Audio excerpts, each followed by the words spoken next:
우리가 성경 말씀을 읽을 때 많은 선지자들이 하나님은 이 땅에 보내셨고 또 하나님은 그들 통해서 역사해 주셨는데 그 많은 선지자들 가운데 정말 중요한 사람은 누굴까?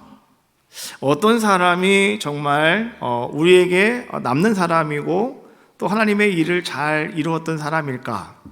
이렇게 우리가 생각을 하며 그런 사람들을 찾아보면 어떤 한 사람 귀하지 않은 사람이 누가 있겠습니까? 다 귀하고 다 복된 자들의 모습이죠.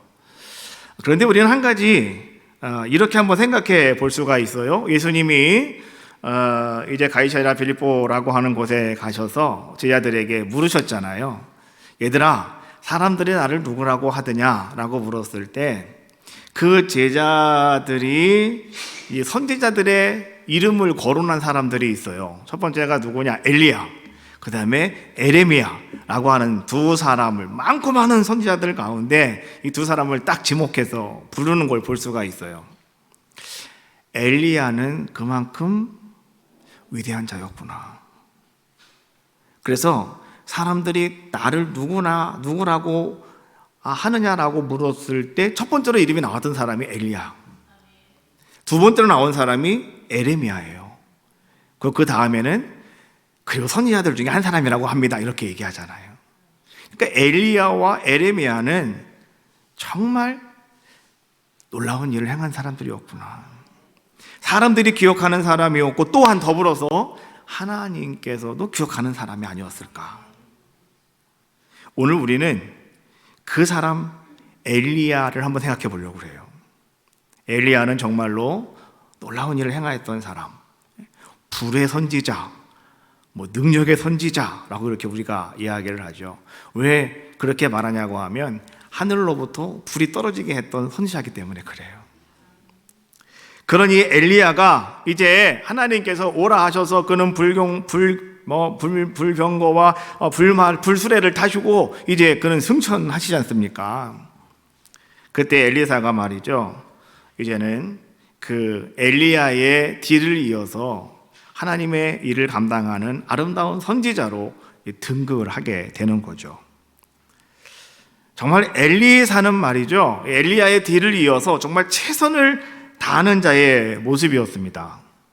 어찌 보면 엘리야보다도 이 엘리사가 더 많은 곳을 다니고 더 많은 일을 행하였던 사람이다 라고 이렇게 우리는 말할 수가 있어요. 엘리야가 사역을 감당하면서 엘리야가 다녔던 지역이 얼마나 방대했는가 라고 하는 것을 제가 여러분께 지도로 잠깐 준비했는데요. 한번 지도를 한번 먼저 보시면 금방 아실 수 있을 것 같아요.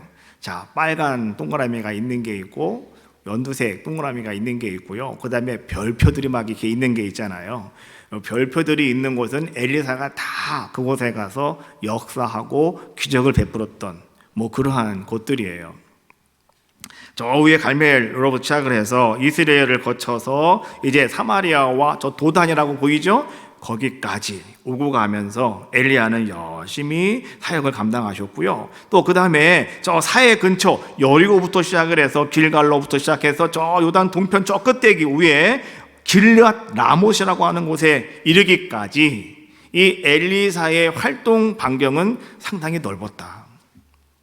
북이스라엘의 왕이었기 때문에 거기서 왔다 갔다 하는 것이 아니라 그냥 온 이스라엘을 전체를 그냥 다 돌아다니면서 말이죠. 이렇게 사역을 감당하는 이 엘리사의 모습을 우리에게 보여주고 있어요. 또 엘리사는 하나님의 선지자로서 그는 예언자로서 그렇게 그가 활동을 했느냐? 그것뿐만이 아니라 더 나아가서 엘리사는요, 왕들과 함께 왕의 조력자인 동시에 또 왕의 책략가라고 그러죠. 같이 뭔가를 지혜를 주고 뭔가 방법을 만들어주는 그런 사람이었다라고 하는 것이죠. 더 나아가서 많은 백성들에게 있어서 엘리야는 말이죠, 어떤 자였느냐고 하면 많은 백성들의 위로자가 되었고 또 그들이 해결할 수 없는 무슨 문제가 있으면 가서 그것을 기적으로 역사하는 기적을 베푸는 그런 모습을 성경은 우리에게 많이 보여주고 있어요. 열왕기 하에 보면은요, 이제 4장부터 시작을 해가지고요, 이제 쭉 열왕기 하에는 엘리사가 사역을 감당하면서 이제 그가 하나님 앞에서 행하였던, 사람들 앞에서 행하였던 많은 일들이 나오고 있는데요, 제가 몇 가지만 추려보면 그렇어요. 6장 말씀에 보면 물에 빠진 도끼를 떠오르게 함으로 말미암아서 근심 걱정에 빠진 사람을 도와주는 일, 뭐 동화 같은 얘기죠. 그러나 성경에 말씀이 기록되어 있고 우리 그냥 그대로 믿는 겁니다. 정말로 물에 빠진 도끼가 또 올라왔다. 그렇죠? 자, 그리고 2장 말씀에 보면 이 여리고 근방에 물이 갑자기 막 못 먹을 정도로 물이 쓴 물이 되어져 버리고 말았죠. 그래서 막 사람들이 말이죠, 그 물을 먹고 아기를 가질 수가 없었어요. 다 유산해 버리고 마는, 뭐 짐승으로 다 유산해 버리고 마는 뭐 그런 모습이었습니다. 그런데 오늘 그 여리고 근원의 물을 고쳐서 생명의 물로, 생명의 샘물로 바꿔버리는 역사도 엘리사가 행하는 것을 보여주고 있고요.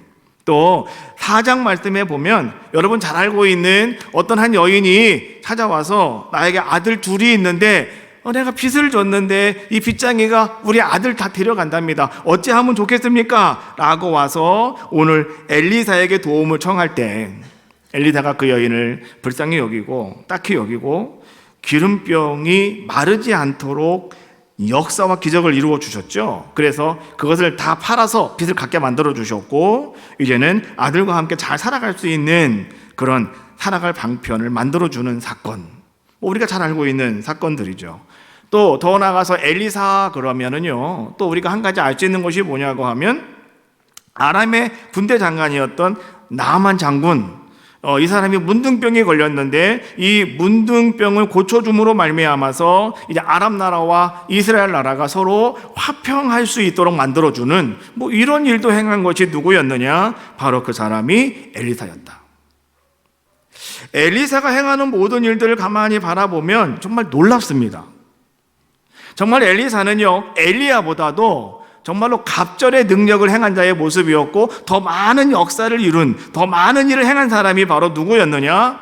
엘리사였다라고 하는 거예요. 그런데 오늘 이 엘리사가 이렇게 많은 일을, 많은 사역을 감당하였던 그 일의 배후에는 뭐가 있었냐고 하면 하나님의 영의 도우심이 있었다는 거예요. 하나님의 영, 오늘 다른 말로 말하면 여러분들이 잘 알고 있는 성령의 역사가 그 엘리사의 삶의 배후에는 항상 함께하고 있었다라고 하는 거죠. 엘리사는요, 하나님의 영에 사로잡힌 자였다. 그래서 성령께서 이끄시는 대로, 성령이 행하시는 대로 주저없이 기적을 행하기도 하고 막 아름다운 역사를 이룰 수 있는 귀한 자의 모습이었다. 그럼 엘리사가 어떻게 그렇게 하나님의 영에 사로잡힌 자의 모습이 될 수가 있었을까요? 그는 그것을 사모하는 자의 모습이었기 때문에. 여러분 열왕기 하 2장 9절 말씀에 보니까 이제 엘리야가 승천하기 전에 엘리사에게 말하지요. 너 자꾸 나를 따라오는데 나 너에게 줄 거 아무것도 없어. 근데 어떻게 하지? 뭐를 원하는데? 라고 물었지 않습니까? 그때 엘리사가 한 얘기가 이런 얘기였어요. 당신의 성령이 하시는 역사가 갑절이나 내게 있게 하소서. 당신은 누구예요? 엘리야. 엘리야도 그 당시에 성령 충만했거든요. 엘리야도 하나님의 영이 함께하는 자의 모습이었거든요. 그런데 엘리사는 어떤 소망이 있었냐고 하면, 어떤 마음이 있었냐고 하면 엘리야 선생님보다도 더 많은 성령의 역사가, 갑절의 성령의 역사가 나에게 임하기를 원합니다. 나와 함께 하기를 원합니다. 그것을 사모하는 사람이 누구였냐고 하면 그가 바로 엘리사 선지자였다라고 말씀해 주고 있는 거예요.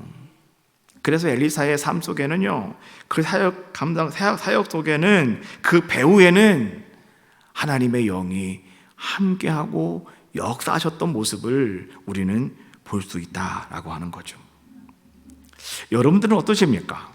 정말 여러분들도 하나님의 영이, 성령이 나와 함께 하시길 여러분 소망하십니까? 아니면 나는 그냥 이대로가 좋사오니 하나님 나 건들지 마세요. 나 이대로가 좋아요. 나 편하게 살고 싶어요. 여러분 이렇게 여러분 생각하고 계시지는 않습니까? 때때로요, 우리가 성령 충만한 삶을 살아가다가 보면 성령이 여러분들을 쓰셔요. 믿습니까?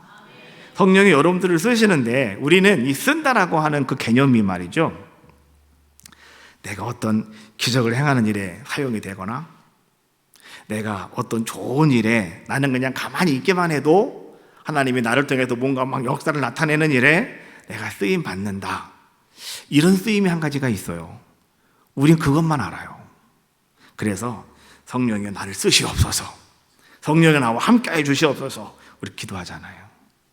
근데 성령이 쓰시는 거는요, 그렇게도 쓰시지만 또 쓰시는 방법이 뭐냐고 하면 어떤 놀라운 일에 있어서 성령이 나에게 그것을 감당하라고 명령하셔요.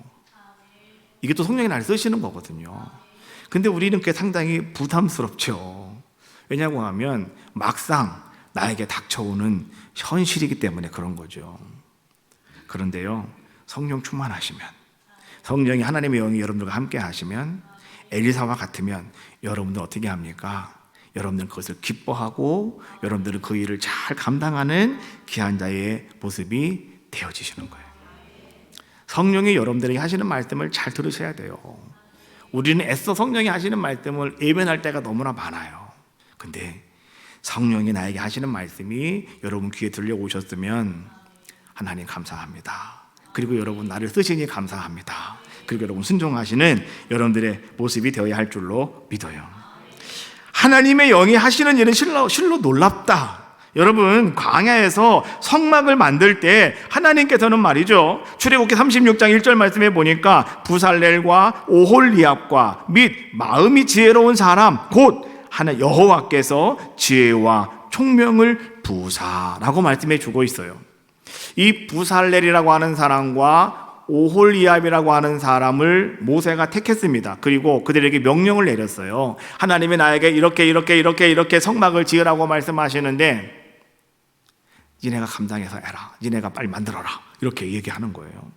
근데 여러분 보세요. 하나님이 우리에게 하시는 말씀은요, 상당히 쉽게 들리지만 근데 그것을 말씀을 가지고 내가 뭔가를 만들어낸다는 건 쉬울까요, 어려울까요? 어려운 거죠. 그래서 우리 하나님께 기도하는 거예요. 하나님, 나에게 지혜를 주세요. 지혜를 주세요.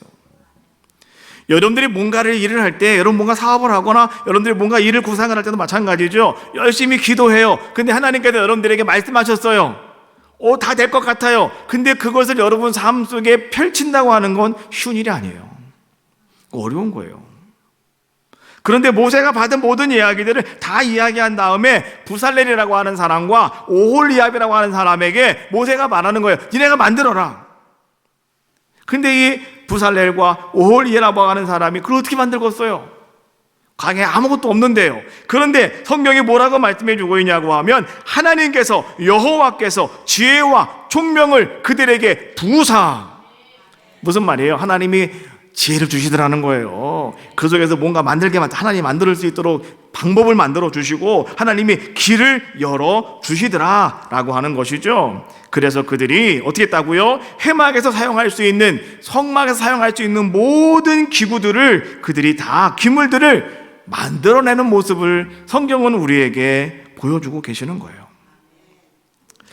하나님의 영은, 성령님은요, 오늘도 마찬가지예요.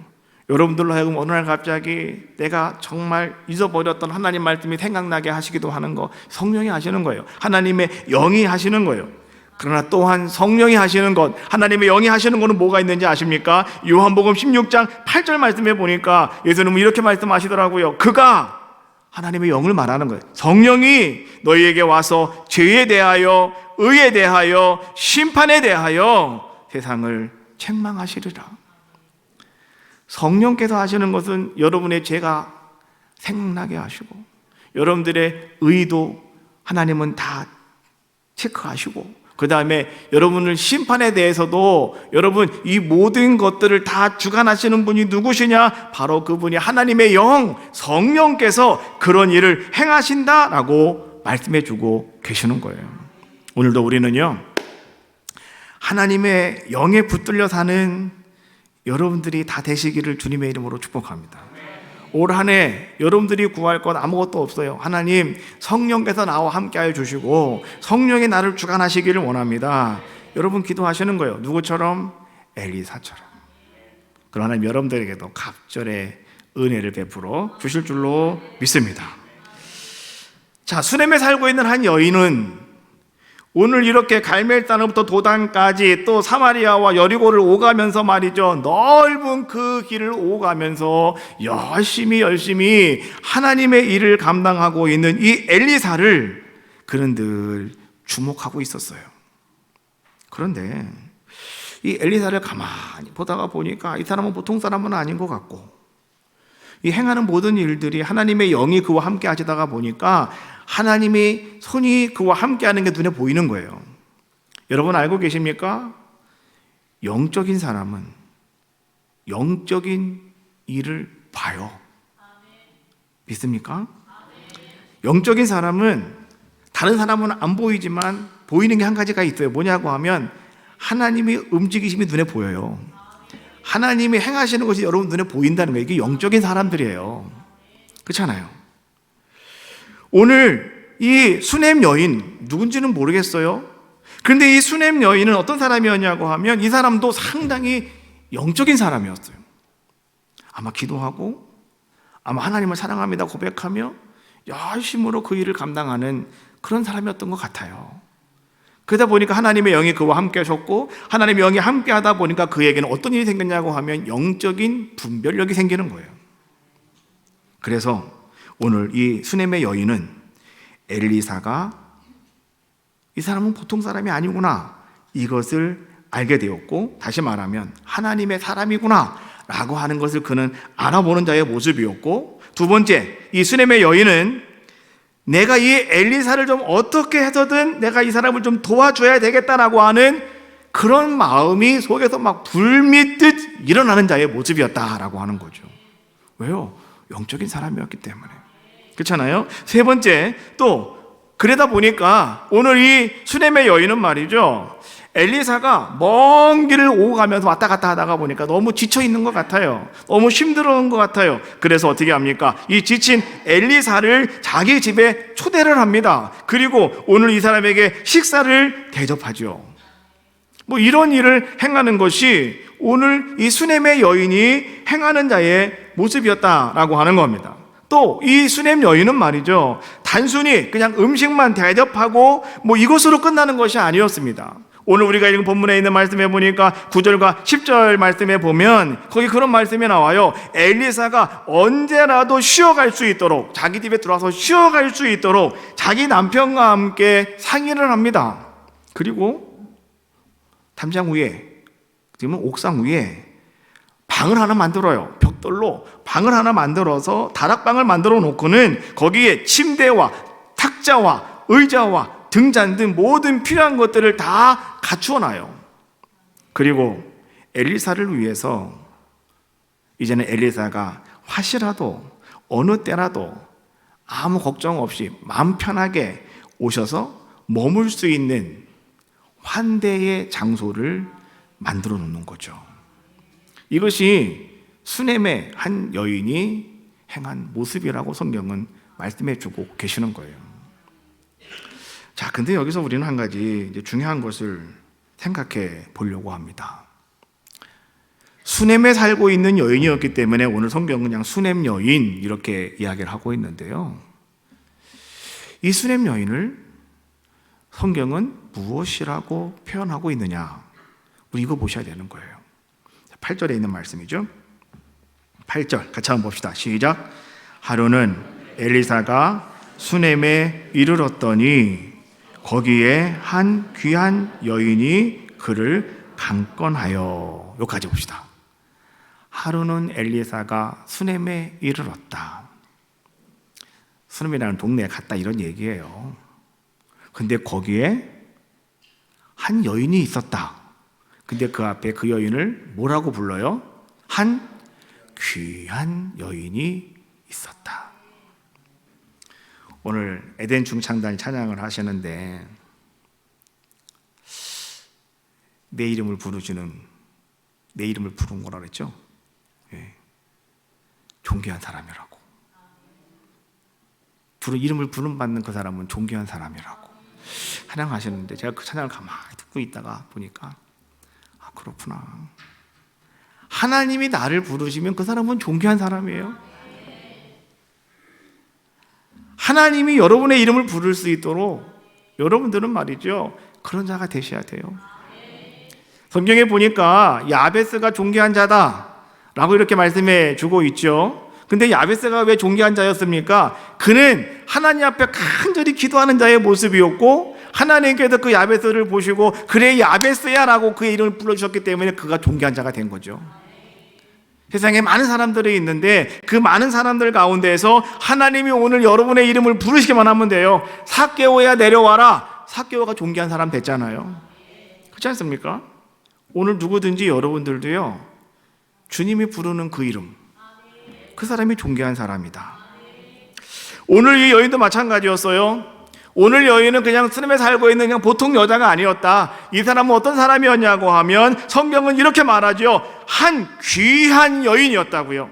다른 말로 말하면 오늘 이 여인은 존귀한 자였다라고 말해주고 있는 거예요. 왜 그랬을까요? 엘리야가 이 여인을 부르기 때문에.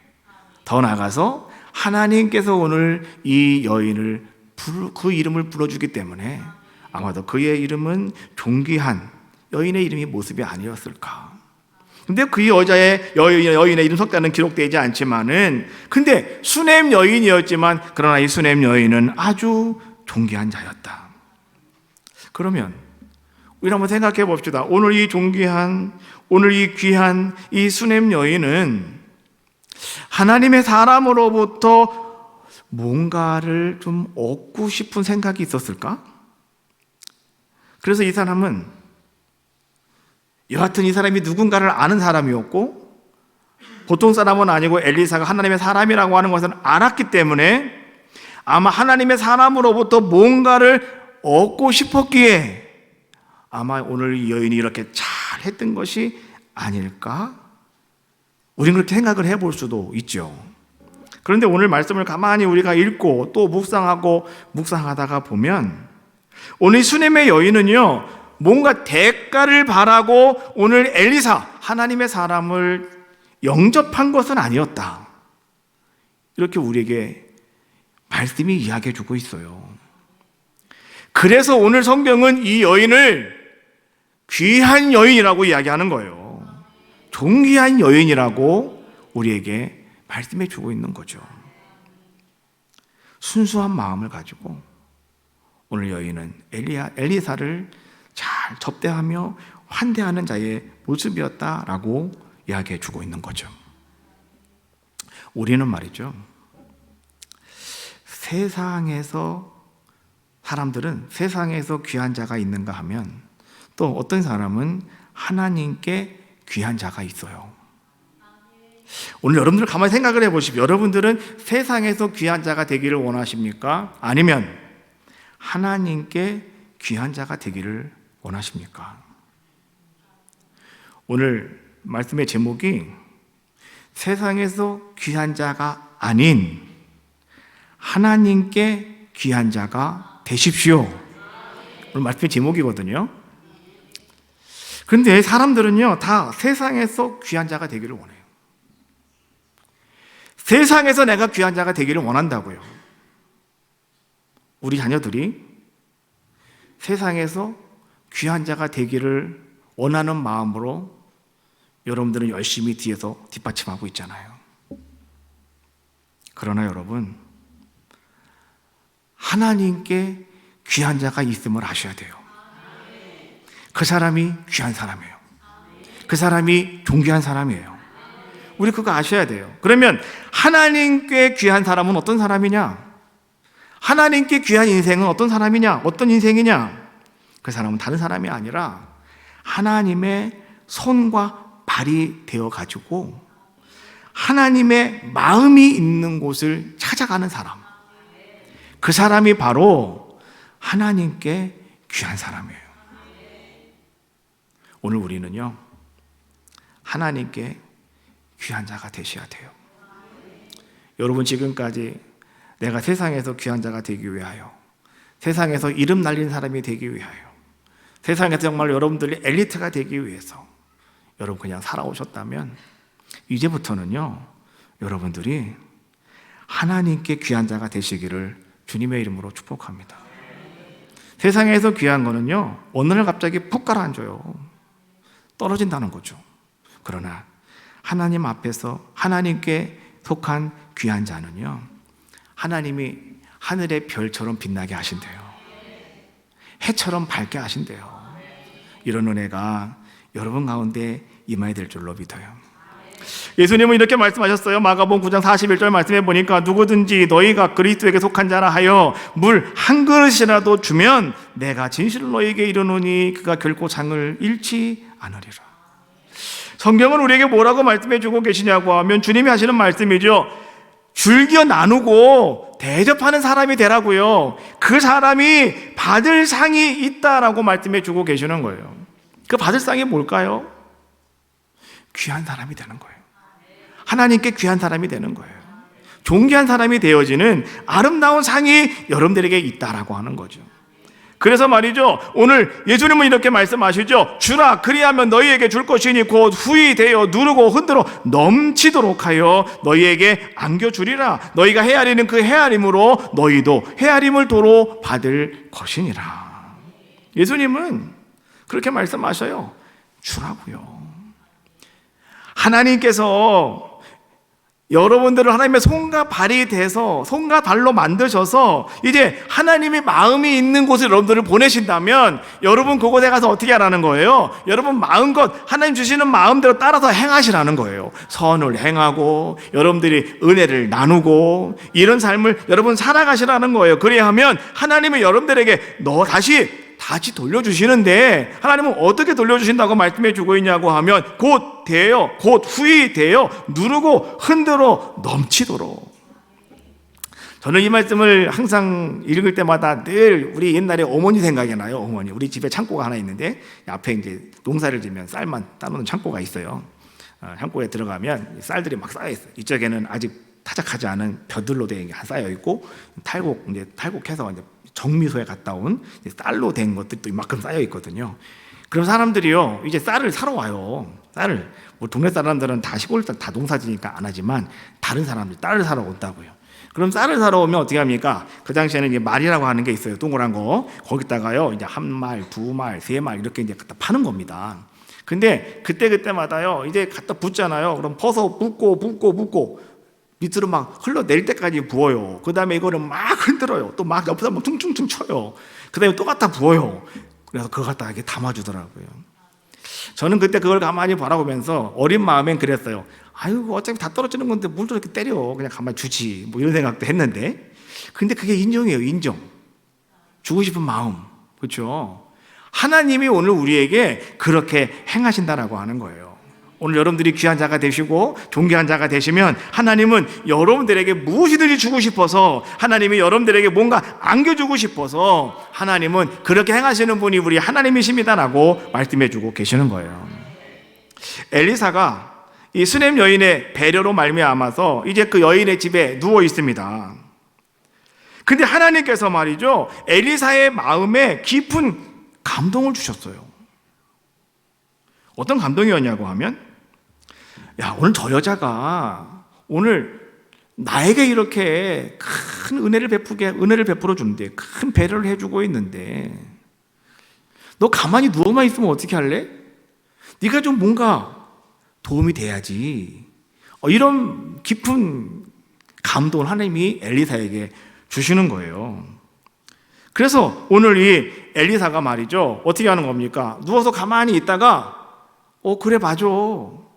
내가 이 상만 받고 있으면 안 되지. 내가 뭐라도 한번 이 여인에게 뭐라도 좀 해줘야지. 이런 마음이 들게 되는 거죠. 여러분 잘 보세요. 지금 엘리사에게 선을 베푼 여인은 지금 눈에 보이는 엘리사에게 최선을 다했어요. 그런데 오늘 엘리사에게 깊은 감동을 주시는 분은 누구예요? 하나님이시더라. 여러분도 마찬가지잖아요. 여러분들도 어떤 사람에게 여러분 선물을 주고 밥을 사주고 뭔가 여러분들이 은혜를 베풀 때 여러분 속에서 감동이 와야 합니다. 그렇죠? 감동 안 오면 절대 안 합니다. 감동이 와야 하는 거예요. 속에서 감동이 와야 되는 거예요. 그래서 여러분들이 맞아, 내가 오늘 저 사람 밥 좀 사줘야 되겠다. 그래서 가서 오늘 밥 먹으러 갑시다 이렇게 하는 거예요. 근데 감동이 안 오면 절대 그거 못해요. 저도 마찬가지고 여러분도 마찬가지잖아요. 엘리사도 마찬가지였다고요. 하나님이 그런 감동을 주시더라는 거죠. 근데 왜 하나님께서 그에게 감동을 주실까? 이유는 간단하죠. 오늘 엘리사에게 하는 그것이 곧 어디까지 전달되는 거예요? 하나님까지 전달됐더라 이런 얘기예요. 하나님도 오늘 이 여인을 바라보면서 야, 정말 존귀한 자야. 정말 이런 여인이 어딨어? 정말 귀한 사람이야. 하나님도 그런 감동을 하나님이 받았다는 거죠. 그래서 엘리사에게 너 뭐 하냐고 말이지, 너 누워있으면 되겠느냐고, 빨리 한번 지가 저인에게 뭐 필요한 것이 있는가 한번 알아봐라 이렇게 얘기하는 거예요. 그래서 엘리사가 어떻게 합니까? 자기 상한 게하시를 통해서 말이죠, 이제 가서 물어보라고 이야기합니다. 그랬더니 오늘 이제 게하시에 가서 물어봐요. 뭐가 필요하냐고. 그랬더니 여인이 오늘 엘리사에게 뭐라고 이야기합니까? 이렇게 이야기해요. 열왕기하 4장 13절 엘리사가 자기 사환에게 이르되 너는 그에게 이르라 네가 이같이 우리를 위하여 세심한 배려를 하는도다. 내가 너를 위하여 무엇을 하랴? 왕에게나 사령관에게나 무슨 구할 것이 있느냐 하니 여인이 이르되 나는 내 백성 중에 거주하나이다 하니라. 이 말씀을 가만히 읽다가 보면 이 앞에까지는 좀 이해가 돼요. 왕이나 사령관에게 뭔가 구할 것이 있으면 내가 대신 얘기해 줄게 이런 얘기잖아요. 그렇죠? 그 당시에 엘리사는 왕과 같은 반열에 있었습니다. 그래서 왕과 함께 이야기를 하고 왕과 함께 밥도 먹고 왕과 함께 커피도 마실 수 있는 사람이었단 말이에요.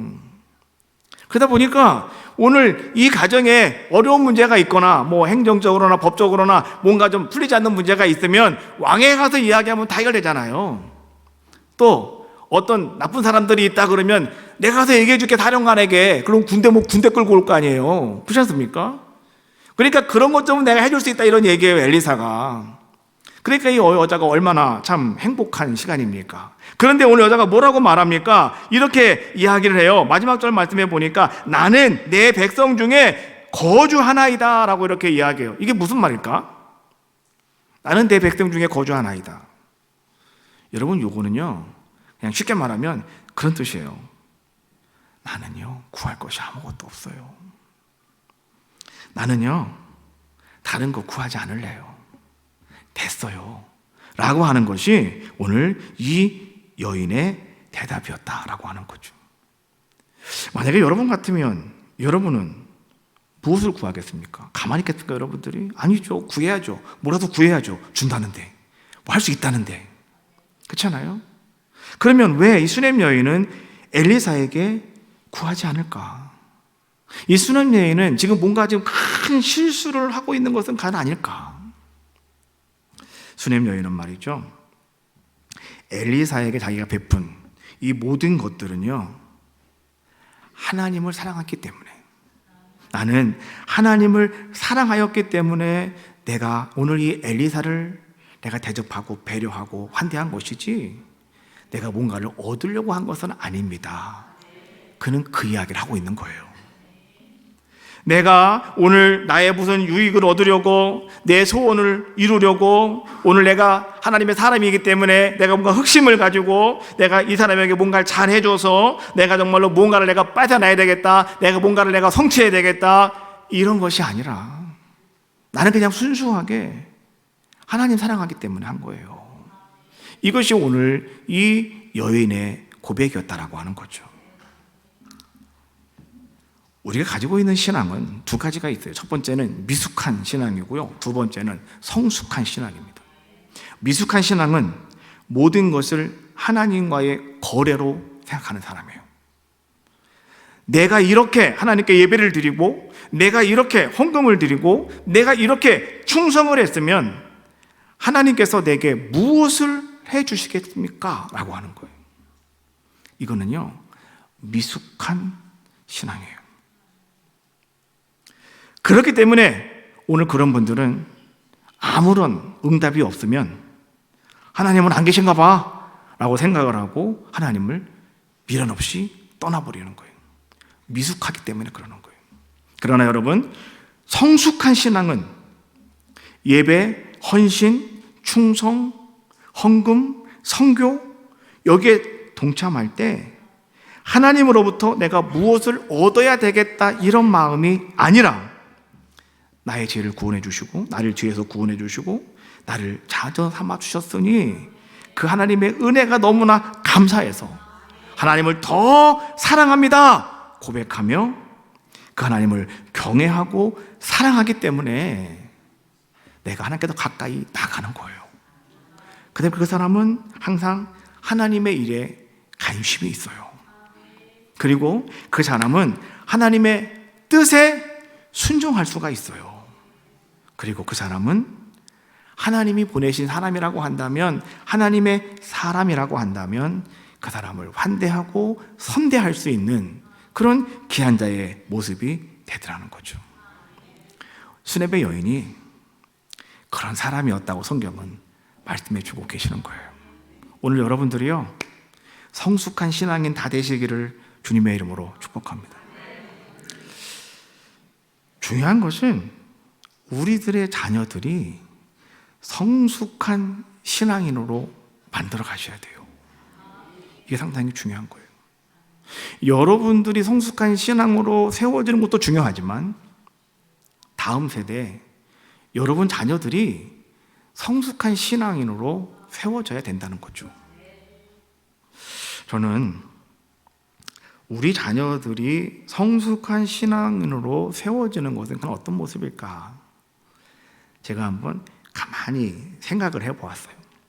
열심히 예배드리고 열심히 찬양하고 이거 맡아서 감당하고 열심히 교회 일을 잘 이루어가는 거 맞죠? 충성하는 거 성숙한 신앙인으로 잘 세워지는 모습이잖아요. 이거는 우리가 사람들에게 보여지는 모습이잖아요. 그런데 정말로 우리의 자녀가 정말 본질적으로 하나님 앞에서 성숙한 성도로 신앙인으로 세워지는 모습은 뭘까? 가만히 생각을 하다가 보니까 요즘에 우리 교회 안에 이제 그런 자녀들이 있더라고요. 제 눈에 띄는 몇 사람의 자녀들이 이렇게 눈에 보여요. 그래서 그들을 가만히 바라보면서 그래, 저게 바로 성숙한 신앙인의 모습으로 세워지는 우리 자녀들의 모습이구나 이렇게 보여지더라고요. 그게 뭐냐고 하면 우리 청년들이, 우리 자녀들이 하나님 앞에 11조를 구별하는 모습이에요. 11조를 드리는 모습. 우리가 여러분도 어떤 분도 마찬가지죠. 오늘날 성도님들 중에서도 아직도 11조에 대해서 막 고민하시는 분들이 많은 것 같아요. 이 11조를 해야 되냐 말아야 되냐, 난 아직도 못하네, 어쩌면 좋을까. 또 어떤 분은 이 11조를 말이죠 하다가 또 기분 나쁘면 안 해요. 여러분, 기분 나쁘면 안 해오는 게 11조가 아닙니다. 11조는요 그냥 하나님 앞에서 내가 하는 거예요. 그거는 이번 주 목사님 기분 나빠 안 해, 이런 분이 계시고, 이번 주는 교회 갔더니 말이 마음에 안 들어 안 해, 뭐 이런 분이 계셔요.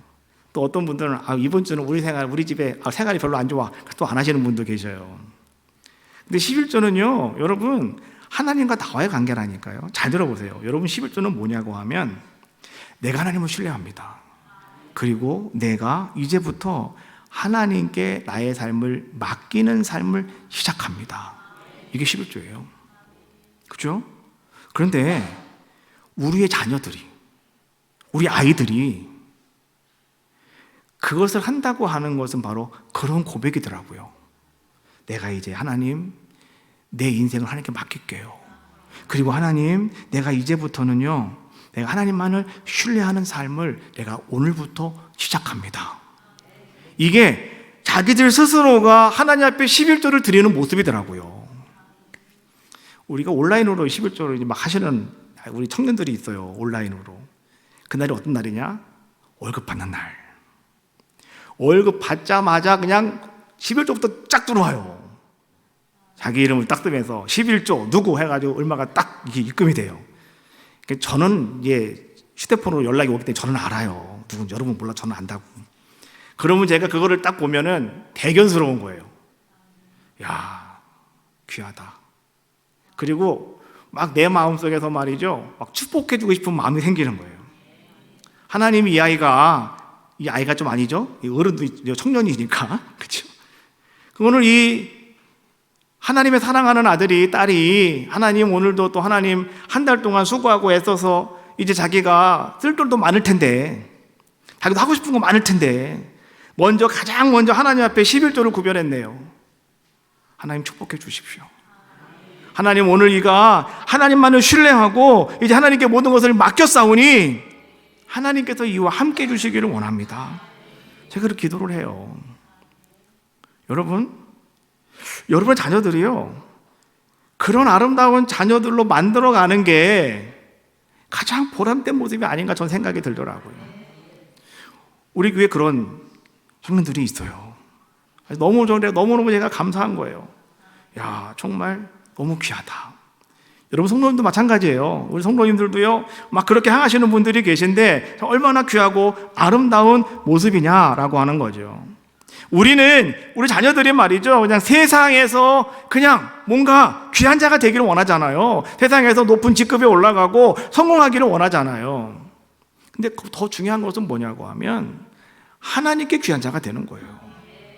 작은 것부터 하나님께 귀한 자가 됐을 때 하나님은 그들을 통해서 역사해 주신다라고 하는 거잖아요. 다윗 왕이 압살롬 자기 아들에게 왕궁을 빼앗겨버리고 말아요. 그리고 피난길로 갑니다. 근데 그가 마하나임이라고 하는 곳에 이르렀을 때에 사람들은 많고 먹을 것이 없었어요. 누구에게 가서 먹을 거 달라고 했더니 막 욕만 해요. 그때에 바르실레라고 하는 사람 한 사람이 오늘 다윗에게 먹을 걸 갖다 주었고 잘 수 있는 거처를 제공해 주었어요. 이후로 이제는 압살롬이 이제 제압당하고 반란이 끝나버리고 말아서 이제 다윗 왕이 다시 예루살렘으로 돌아가게 되었습니다. 그때 다윗이 오늘 그 바르실레를 불러요. 그리고 그 바르실레에게 이렇게 말했어요. 사무엘하 19장 33절에 있는 말씀이죠. 왕이 바르실레에게 이르되 너는 나와 함께 건너가자. 예루살렘에서 내가 너를 공개하리라. 이게 무슨 말씀인지 아시겠죠? 왕이 바르실레에게 나와 함께 가자고, 내가 당신을 좀 은혜를 갖고 싶다고 이야기하는 거예요. 그랬더니 바르실레가 이렇게 말합니다. 35절 말씀에 내 나이가 이제 80세라 어떻게 좋고 흉한 것을 분간할 수가 있으며 음식의 맛을 내가 알 수 있겠습니까? 이 종이 어떻게 다시 노래하는 남자나 여인의 소리를 알아들을 수 있겠습니까? 어찌하여 종이 내 주 왕께 아직도 누를 끼치겠습니까? 오늘 이 바르실레가요, 다윗 왕에게 아주 겸손하게 사양을 하고 있는 거예요. 내가 가봤자 왕에게 도움될 거 아무것도 없고요. 내가 지금까지 살았는데 내가 무슨 음식을 맛있는 걸 먹겠고, 내가 막 사람들 와서 막 노래하고 춤추는 거 내가 그거 보고서 내가 뭐 느낄 게 뭐가 있겠습니까? 아무것도 없어요. 나는 그냥 이제 우리 조상의 묘로 들어가야 되고, 나는 그냥 여기 있겠습니다. 그런데요, 한 가지 부탁할까요? 그 부탁을 이렇게 말하죠. 37절에 있는 말씀이에요. 사무엘하 19장 37절에 있는 말씀이에요. 청하건대 당신의 종을 돌려보내시옵소서. 내가 내 고향의 부모의 묘에서 죽으려 하나이다. 그러나 왕의 종 김함이 여기 있사오니 청하건대 그가 내 주 왕과 함께 건너가게 하시옵고 왕의 처분대로 그에게 베푸소서. 김함, 제 동생입니다. 김함. 근데 이 사람은 바르실레의 아들이었어요. 바르실레는 오늘 다윗 왕에게 나는 다 됐고요, 우리 아들을 좀 데려가세요. 왜요? 우리 아들 왕 밑에서 충성하기를 원합니다. 그리고 하나님 안에서 정말 내 대신 복을 받는 자가 되기를 원합니다. 이렇게 지금 말하는 것이 오늘 바르실레가 하는 이야기가 아니겠습니까? 여러분, 우리도 마찬가지죠. 우리의 자녀들이 잘 되기를 원하는 게 여러분들이 가지고 있는 모습이잖아요. 그런데 여러분의 자녀들이 어디서 잘 돼야 되겠느냐? 세상에서 여러분, 귀한 자가 되어야 되겠느냐? 아니면 하나님께 귀한 자가 되어야 할까? 하나님께 귀한 자가 되기를 기도하시라는 거예요. 그렇게 힘쓰시라는 거예요. 예수님 말씀하셨어요. 자, 그러므로 염려하여 이르기를 무엇을 먹을까, 무엇을 마실까, 무엇을 입을까 하지 말아라. 이는 이방인들이 구하는 것이다. 다만 너희는 먼저 그 나라와 그의 의를 구하라. 그러면 이 모든 것을 너희에게 더하시리라. 먹을 것, 입을 것, 마실 것 여러분 구하지 마시고 먼저 하나님이 기뻐하시는 일을 구하시라는 거예요. 그것이 바로 오늘 여러분들이 귀한 자의 삶을 살아가는 자의 모습이다라고 하는 거예요. 하나님이 귀하게 여기는 사람, 하나님께 귀한 사람, 그 사람은 하나님이 기뻐하시는 일을 행하는 사람이요 하나님 나라와 그의 복음을 위해서 힘쓰는 사람이다라고 하는 것을 말씀해 주고 계시는 거잖아요. 땅 끝까지 복음을 증거하는 일에 있어서 오늘 여러분들이 그렇게 하나님께 쓰임받는 자가 되시기를 주님의 이름으로 축복합니다. 하나님을 사랑하는 사람은 오늘 아까 이야기했던 것처럼요, 그 사람이 어떤 사람이냐고 하면 하나님의 손과 발이 되어서 하나님의 마음이 있는 곳으로 어디든지 나가는 사람, 따라가는 사람, 순종하는 사람, 그 사람이 바로 귀한 사람입니다 라고 하는 것 명심하시고 여러분의 삶 속에 이런 놀라운 은혜가 함께 하시기를 주님의 이름으로 축복합니다.